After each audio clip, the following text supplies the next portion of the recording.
Praise the Lord. ஆண்டவரும் அருமை இரட்சகருமாகிய இயேசு கிறிஸ்துவின் நாமத்தில் நான் உங்களை வாழ்த்துகிறேன்.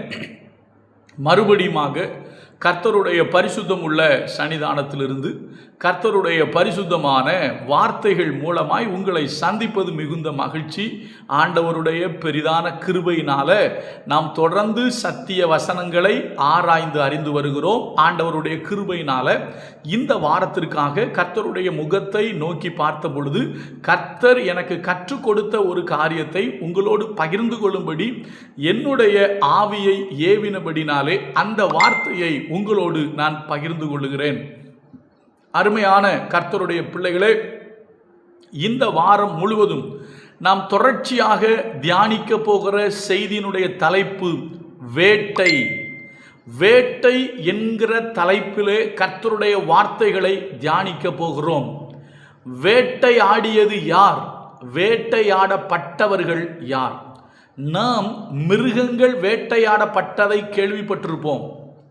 ஏனென்று சொன்னால் மிருகங்களில் வேட்டையாடி சாப்பிடுகிற விலங்குகள் உண்டு. நார்மலாக தன்னுடைய இரையை தேடி சாப்பிடுகிற மிருகங்களும் உண்டு, பறவைகளும் உண்டு. வேட்டையாடுவது என்று சொன்னால் ஒன்றை துரத்தி துரத்தி பிடித்து அடித்து சாப்பிடுவது வேட்டையாடுவது. வேதத்திலே சில வேட்டைக்காரர்கள் இருக்கிறார்கள். நமக்கு நன்கு தெரியும். ஆதியாகமத்தின் புஸ்தகத்திலே நிம்ரோத் என்று சொல்லக்கூடிய ஒரு மன்னனை குறித்து வேதம் சொல்லுகிறது. அவன் கர்த்தருக்கு முன்பாக பலத்த வேட்டைக்காரனாய் இருந்தான். யாருக்கு முன்பாக? கர்த்தருக்கு முன்பாகவே அவன் பலத்த வேட்டைக்காரன் என்று வேதம் சொல்லுகிறது. அதே போல ஏசாவை குறித்து வாசிக்கும் பொழுது ஏசாவை பற்றியும் வேதம் சொல்லுகிறது. ஏசா வேட்டைக்காரனாக இருந்தான். ஏசா வேட்டைக்காரனாக இருந்தான், வனசஞ்சாரியா இருந்தான். ஆனால் யாக்கோபு குணசாலியும் கூடாரவாசியுமாக இருந்தான். நமக்கு நன்கு தெரியும். ஈசாக்கு தன்னுடைய வயதான காலத்தில் இப்படியாக சொல்லுவார், என் மகனே, நீ உன்னுடைய அம்பரா தூணியை எடுத்துக்கொண்டு வனத்துக்கு போய் வேட்டையாடி கொண்டு வந்து எனக்கு இஷ்டமான நல்ல பதார்த்தமாக சமைத்து கொண்டு வா, நான் அதை புசித்து உன்னை ஆசீர்வதிக்கட்டும் என்று சொல்லி ஈசாக்கு ஏசாவிடம் சொல்லுவார். ஏசா ஒரு நல்ல வேட்டைக்காரனாக இருந்தான். நல்லா கவனிங்க. நிம்ரோத் கர்த்தருக்கு முன்பாகவே பலத்த வேட்டைக்காரன். அவனை குறித்து நிறைய சரித்திர காரியங்கள் உண்டு. நான் அதற்குள்ளே எல்லாம் போகவில்லை. அதே போல ஏசா ஒரு வேட்டைக்காரனாக இருந்தான். காற்றுக்கு சென்று வேட்டையாடுவதில் அவன் வல்லவனாகத்தான் ஏசாவும் இருந்தான். அதே போல தொடர்ச்சியாக நீங்க பார்த்தீங்கன்னா சில மனிதர்கள் வேட்டைக்காரர்களாக இருந்திருக்கிறார்கள்.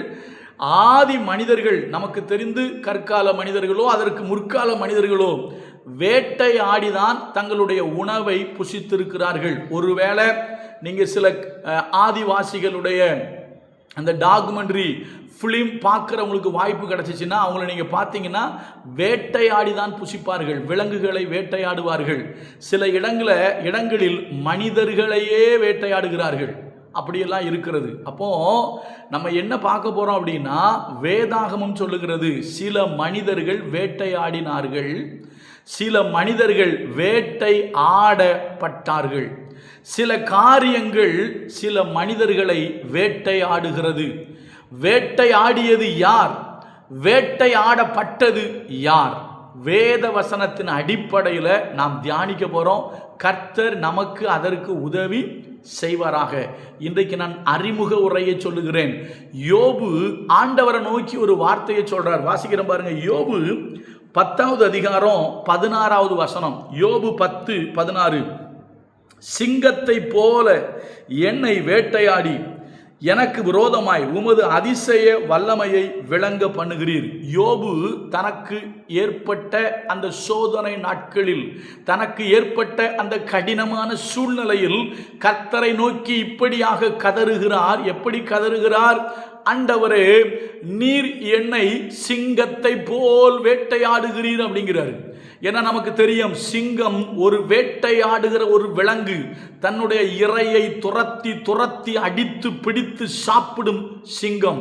இங்கு யோபு சொல்றாரு, ஆண்டவரே நீர் என்னை வேட்டையாடுகிறீர் என்று அவர் சொல்லுகிறார்.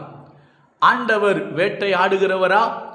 ஆண்டவர் சில இடங்களில் சில மனிதர்களை வேட்டையாடப்பட அனுமதி கொடுத்திருக்கிறார். வேத வசனத்தின் அடிப்படையில் பார்க்க போறோம். அதனால தான் செய்திக்கு தலைப்பு வேட்டை. மறுபடியும் சொல்றேன், யார் யார் வேட்டையாடப்பட்டார்கள், எதினால் அவர்கள் வேட்டையாடப்பட்டார்கள், அவர்களை வேட்டையாடியது எது? வேத வசனத்தின் அடிப்படையில் பார்ப்போம். சில மனிதர்கள் தேவனுக்கு பிரியமில்லாமல் வாழ்ந்த பொழுது அவர்கள் வேட்டையாடப்பட்டிருக்காங்க. சத்துருக்களால் அவர்கள் வேட்டையாடப்பட்டிருக்கிறார்கள். வேத வசனத்தின் அடிப்படையில் நம்ம தியானிக்க போறோம். அதுக்கு முன்னால இன்னொன்னு தெரிஞ்சுக்கிடுங்க. இஸ்ரவேல் ஜனங்களுக்கு கர்த்தர் ஒரு பிரமாணத்தை கொடுத்தார். என்னன்னு கேட்டீங்கன்னா, நீ வேட்டையாடி புசிக்கலாம். எப்படி புசிக்கலாம்? வேட்டையாடி புசிக்கலாம். ஆனால் நீ வேட்டையாடி கொண்டு வந்ததனுடைய அந்த இரத்தத்தை நீ தரையிலே சிந்த பண்ண வேண்டும். இரத்தத்தோடு எதையும் புசிக்க கூடாது என்று கர்த்தர் சொல்லுகிறார். இதை நீங்க தெரிஞ்சுக்கணும் அப்படின்னா நீங்க உபாகமத்தின் புஸ்தகத்தில் நீங்க அதை பார்க்கலாம். உபாகமத்தின் புஸ்தகம் லேவியராகமத்தின் புஸ்தகத்தில் ரொம்ப அழகா இருக்கு. லேவியராகமம் 17:13 இஸ்ரவேல் புத்திரரிலும் உங்களுக்குள் தங்குகிற அந்நியர்களிலும் எவனாயிலும் புசிக்கத்தக்க ஒரு மிருகத்தையாவது ஒரு பட்சியையாவது வேட்டையாடி பிடித்தால், எப்படி பிடித்தால்? வேட்டையாடி பிடித்தால் அவன் அதன் இரத்தத்தை சிந்த பண்ணி மண்ணினால் அதை மூடக்கடவன். பழைய ஏற்பாட்டிலையும் பிரமாணம் அதுதான், புதிய ஏற்பாட்டிலையும் பிரமாணம் அதுதான். இரத்தத்தோடு எதையும் நாம் புசிக்க கூடாது. வேட்டையாடினால் கூட ரத்தம் பூமியிலே சிந்தப்பட்ட வேண்டும். அப்ப அருமையான கர்த்தருடைய பிள்ளைகளே, இந்த வாரம் முழுசும் தியானிக்க போறோம். வேட்டையாடியது என்ன, வேட்டையாடப்பட்டது யார்? யோபு சொல்றாரு, ஆண்டவரே நீர் என்னை சிங்கத்தை போல் வேட்டையாடுகிறீர் அப்படிங்கிறாரு. வேத வசனத்தின் அடிப்படையில் பார்ப்போம், யார் யார் வேட்டையாடப்பட்டா, யார் யார் வேட்டையாடுதலுக்கு தப்புவிக்கப்பட்டா, யாரை வேட்டையாட முடியாமல் போயிற்று. வேத வசனத்தின் அடிப்படையில் தியானிப்போம். கர்த்தர் நல்லவர், அவர் கிருபை நம்மேல் என்றும் உள்ளது. God bless you.